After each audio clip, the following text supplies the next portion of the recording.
खुलुमबाय लोगोफोर, डियार ब्रह्म चेनेलनि खौरां नायगिरि गासैबो रायजो राजा नोंथांमोननिसिम गोजोन फुंबिलिनि गाहाम हामलायथि बावहरग्रोनाय जाबाय।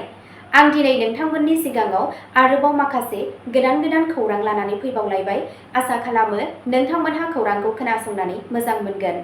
आरो खौरांखौ खोनासंनानै मोजां मोनोब्ला नोंथांमोनहा बेबादिनो गोदान खौरांनि आपडेट मोननो थाखाय चेनेलखौ साबस्क्राइब खालामनानै लादो आरो खौरांखौ खोनासंनानै मोजां मोनोब्ला अन्नानै लाइक, शेयार आरो कमेन्टबो खालामनानै होलांब्लानो जाबाय। दिनैनि गाहाय रादाबफोराव दङ। कक्राझाराव फरायसाफोरनि हिंसायारि सोमावसारनायनि उनाव BTC सेक्रेटारियेटखौ बन्द खालामथ'बाय। राभा फरायसा आफादा ST सोसननायनि थांखिखौ हेंथा होनानै बक'नि NH-17 खौ होबथादों। CM शर्माया बिगियानारि ST स्टेटास रिपर्टखौ रैखा खालामदों। कंग्रेसखौ साबसिन बिथांखि बानायनो चेलेन्ज होदों। मोनद' हारिनि थाखाय ST स्टेटास रिपर्टआ राजखान्थिजों थुलुंगा जानाय होनना अजित भुयान बिथाङा बुङो। BTC सेक्रेटारियेटनि जाथायनि उनाव कक्राझार जिल्लाया होबथानायनि बिथोन फोसावो। कच राजबंशी दैदेनगिरिफोरा ST स्टेटासनि दाबिखौ लानानै दोलोनि सिरि थानायनि सायाव UPPLखौ नागारदों। दानिया फैदो आबुं रादाबाव। गिबि खौराङावनो दङ। कक्राझाराव फरायसाफोरनि हिंसायारि सोमावसारनायनि उनाव BTC सेक्रेटारियेटखौ बन्द खालामथ'बाय। 29 नबेम्बरखालि रोजा रागा जोंनाय बर' फरायसाफोरा बिल्डिंआव गाग्लोबनायनि सानसे उनावनो बड'फा नोगोराव थानाय बड'लेण्ड टेरिटरियेल काउन्सिल BTC सेक्रेटारियेटखौ गोख्रों सिकिउरिटिआ बन्द खालामना होदों। आसाम सरकारा मोनद' हारिफोरखौ सिड्युल्ड ट्राइब STनि मान होनायनि थिरांथानि हेंथायै हिंसायारि सोमावसारनाया जागायदों, जायनि थाखाय फरायसाफोरा बुङो दि बेयो थाखानाय ट्राइबेल रैखाथिखौ खैफोदाव खोख्लैदों। बड'लेण्ड मुलुगसोलोंसालिनिफ्राय हानजा सुरनानै सोमावसारगिरिफोरा गाहाय दरजाखौ सिफायनानै पुलिस आरो कामान्ड'फोरखौ फेजेनो आरो सेक्रेटारियेटखौ धर्ना होनाय थावनियाव सोलायहोयो। गोबां पुलिस थानायाव मोनाबिलिसिमाव दुंहाव थासारि सोमजिदोंमोन। BTC एबा हादोरसा सरकारनिफ्राय जेबो मावख'आरि फिनजाथाय जायाखै। थाबैनो फाहामनायनि खामानिखौ जागायो आरो सोमावसारगिरिफोरनि हेंथायै थाबैनो आयेनारि राहा लानाय जागोन होनना फोरमायनायखौ मिथिनो मोननाय जादों। नैथि खौराङाव दङ। राभा फरायसा आफादा ST सोसननायनि थांखिखौ हेंथा होनानै बक'नि NH-17 खौ होबथादों। बक'नि केन्दुगुरियाव दुंहाव थासारि सोमजिदों मानोना कामरुप जिल्ला राभा फरायसा आफादनि सोद्रोमाफोरा रबिबारखालि हादोरारि राजालामा 17 खौ होबथादों। नखरनि मोनद' हारिफोर फारियै मरान, मटक, आहम, चुटिया, कच राजबंशी आरो साहा हारिनो ST होनो नागिरनायखौ होबथानानै सोमावसारदों। सोमावसारगिरिफोरा थागिबि हारिसाफोरनि मोनथायनि थाखाय खैफोद नुनायनि थाखाय रागा जोंनानै सोरखार बेरेखा स्लगान होख्रावदों आरो हानजा अफ मिनिस्टारनि सिफारिफोरनि कपिफोरखौ सावदों। बिथांमोनहा दाबि खालामदों दि बे थांखिया हा मोनथाय आरो हारिमुआरि सिनायथिजों लोगोसे थाखानाय ST हानजाफोरनि थाखाय संबिजिरारि रैखाथि, राजखान्थियारि रैखाथि आरो समाजारि रांखान्थियारि मुलाम्फाफोरखौ लोरबां खालामगोन। ट्राइबेल माहारिफोरजों गुवारै सावरायनांगौ होनना दाबि खालामनानै आफादनि दैदेनगिरिफोरा बे दावहाखौ सोलिबाय थागोन होनना समायखिरा लायो। बक' पुलिसआ गोजोन लाखिनो थाखाय रौनियाफोरखौ थिसनदोंमोन। होबथानायनि जाहोनाव दसे समनि थाखाय हान्था-मेलाखौ हेंथा होदों, नाथाय दसे समनि उनाव बेखौ बोखारनाय जादोंमोन, जायनि जाहोनाव सरासनस्रा थांलाय फैलायखौ जागायफिननाय जादों। जेबो हिंसायारि जाथाय जायाखै, थेवब्लाबो ओनसोलाव दुंहाव थासारि सोमजिदों। बावैसो सिगां कक्राझाराव BTC सेक्रेटारियेटनि दाङाबाजि ST फेहेरनायखौ लानानै गोबां हारिसाफोरनि दावराव-दावसि जानायनि इसारा होनाय बादि बांबोनाय हेंथा सोमावसारनायनि गेजेरावनो बेयो जादों। थामथि खौराङाव दङ। CM शर्माया बिगियानारि ST स्टेटास रिपर्टखौ रैखा खालामदों। कंग्रेसखौ साबसिन बिथांखि बानायनो चेलेन्ज होदों। रबिबाराव आसाम चिफ मिनिस्टार हिमन्त बिश्व शर्माया हादोरसा सरकारनि रिपर्टखौ गोख्रोङै हेफाजाब होयो, जेराव मोनद' हारिफोर मरान, मटक, आहम, चुटिया, कच राजबंशी आरो साहा जनजातिफोरखौ फारियाव थानाय ट्राइबेल STनि गनायथि होनाय जादों आरो बेखौ बिगियानारि आरो फोरमाननि सायाव बिथा खालामनानै बुङो। ट्राइबेल हानजानिफ्राय बांबोनाय हेंथा सोमावसारनायखौ नोजोर होनानै शर्माया कंग्रेस दोलोखौ 48 घन्टानि गेजेराव साबसिन राहा दिन्थिनो थाखाय चेलेन्ज होयो।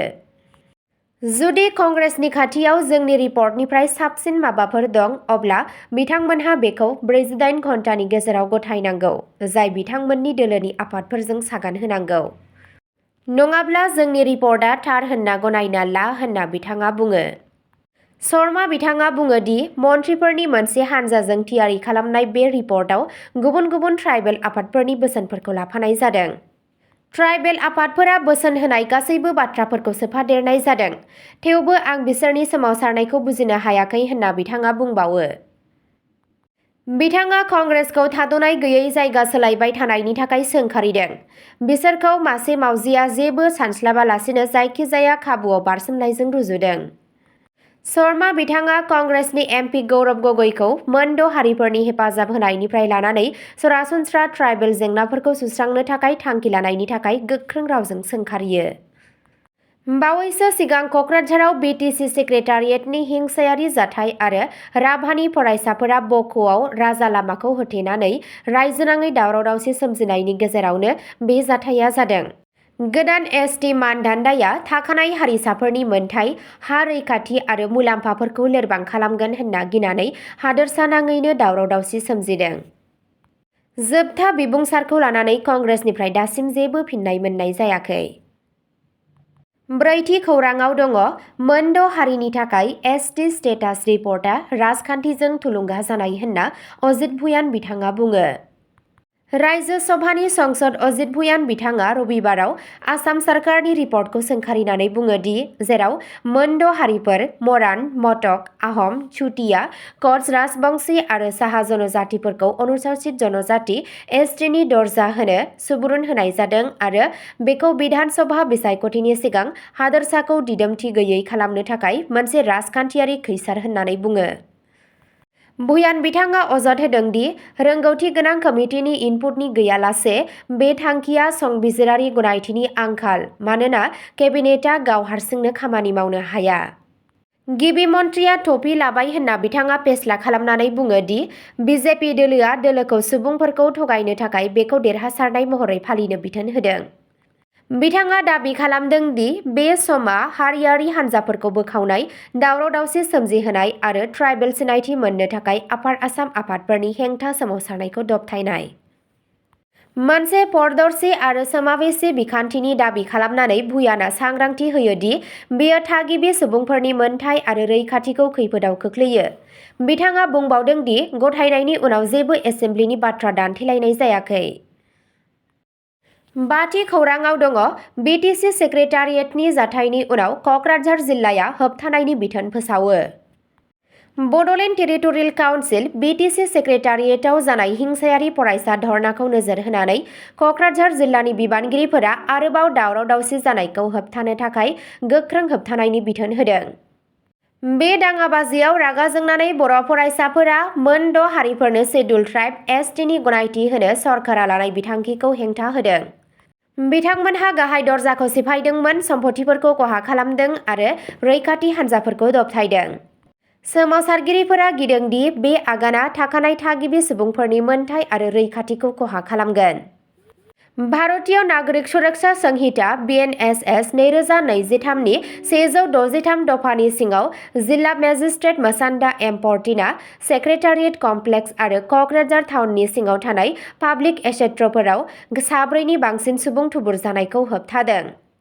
बे होबथानायनि गेजेरजों गनायथि मोनै हानजा सुरनाय, फरायसा-फरायसुलिफोरनि हानजायाव हाबनाय, मावख'नि खाथियाव धर्ना होनाय, हाथियार एबा खामग्रा मुवा बेसाद लांनाय, मोनथाय गैयै मेल मिटिं, मावख'गिरिफोरखौ हेंथा होनाय, गनायथि मोनै मेला, गाखोनाय गारि, गाब गोनां खिरखि गोनां गारि, गनायथि गैयाजासे बायजोनि माइक्रफन, टर्च हानजा सुरनाय, बुफाय-बुसि खालामनाय जाथायफोरखौ नुनो मोननाय जादों। रेहायफोरनि गेजेराव मावख'गिरिफोर, पुलिस, इमारजेन्सि सिबिथाइफोर, बैसोगोराफोर, आइजोफोर, 12 बोसोरनि उन्दै गथ'फोर आरो पारमिट लाग्राफोर दं। बे बिथोनआ थाबैनो गोहोम गोग्लैगोन आरो बोखारजासिम बाहायजागोन। सिफायनायनि जाहोनाव भारतीय न्याय महासभा BNS 2023 नि दफा 223 सिङाव आयेन बेरेखायै हाबसननाय, हेंथा होनाय आरो खहा खालामनायनि थाखाय दाय जाबसिननो हागौ। द'थि खौराङाव दङ कच राजबंशी दैदेनगिरिफोरा ST स्टेटासनि दाबिखौ लानानै दोलोनि सिरि थानायनि सायाव UPPLखौ नागारदों। इउनाइटेड पिपल्स पार्टी लिबारेल UPPLनि थाखाय मोनसे गिदिर झटका मोननानै गोबां कच राजबंशी दैदेनगिरिफोरा रबिबारखालि दोलोनि मिरु आरो जिल्ला कमिटिनिफ्राय जयै बिबान एंगारदों, जाय बिथांमोनहा गोबाव समनिफ्रायनो सोलिबोनाय अनुसूचित जनजाति STनि मानदान्दा दाबिनायनि सायाव रोखा नङै गसंथेनानै हेंथा होदों। सिडलीआव जानाय मोनसे मेलाव फोसावनाय बिबान एंगारनायाव UPPLजों सोमोन्दो थानाय गासैबो कच राजबंशी सोद्रोमाफोरबो दंफायो। मिरु आफादनि दैदेनगिरि आरो थान्दैफोरा बिबान एंगारनानै गथायबाय। बेनि उनाव आरोबाव गोबां खामानि मावगोन होनना मिजिंथिदों। बे थिरांथाखौ कम्युटाफोर लिबारेशन अर्गेनाइजेशन, कच अन नेशन लिस्ट, KLO, KN आरो अल कच राजबंशी फरायसा आफाद आक्रासु बायदि आफादफोरनि गेजेरजों लानाय जादों। UPPL CWCनि सोद्रोमा कुसुम्भार चौधुरी बिथाङा बुङो दि गोबां हारिफोरा ST स्टेटासनि थाखाय सोमावसारगासिनो दं। बेयो जोंनि सुबुंदारारि मोन्थाइ। जों लुबैदों दि UPPLआ गावनि थांखिखौ रोखायै फोरमायनो, नाथाय आफादगिरिनि बिबुंथिआ निष्पक्ष नङा। रिपर्टनि बादियैब्ला जों सरकारखौ खावलायो दि 2026 मायथाइनि बिधानसभा बिसायख'थिनि सिगां बे दाबिखौ नेवसिनो नाङा एबा ललिपप महरै बाहायनो नाङा। बर्मन बिथाङा क'क्राझाराव थानाय BTC सेक्रेटारियेटआव बावैसो जानाय हिंसायारि जाथायखौ सोंखारिनानै मोन 6 हारिफोर मरान, मटक, आहम, चुटिया, कच राजबंशी आरो साहा जनजातिफोरखौ STनि मानदान्दा होनायनि सायाव रायजोनाङै दावराव-दावसिनि गेजेराव गोजोनै थांखि लानो खावलायो। थाखानाय हारिसाफोरा गावसोरनि मोनथाय, हा रैखाथि आरो सुबिदाफोरखौ लोरबां खालामनो गिदों, जायनि जाहोनाव बक'आव राभा फरायसाफोरनि राजालामा होबथानाय आरो क'क्राझाराव होबथानायनि बिथोन बायदि सोमावसारनायखौ बांहोनाय जादों। बे सोमावसारनाया BTCनि बाजेट जथुम्मानि सिगां हारियारि दाङाबाजिनि बांनायनि जाहोनाव बड'लेण्ड ओनसोलारि ओनसोलनि मोनसे गाहाय लोगो UPPLनि गेजेराव गावस्रालायनायखौ दिन्थियो। अब्ला दिनैनि खौरां फरायथिनाया एसेनोसै। गोजोन्थों।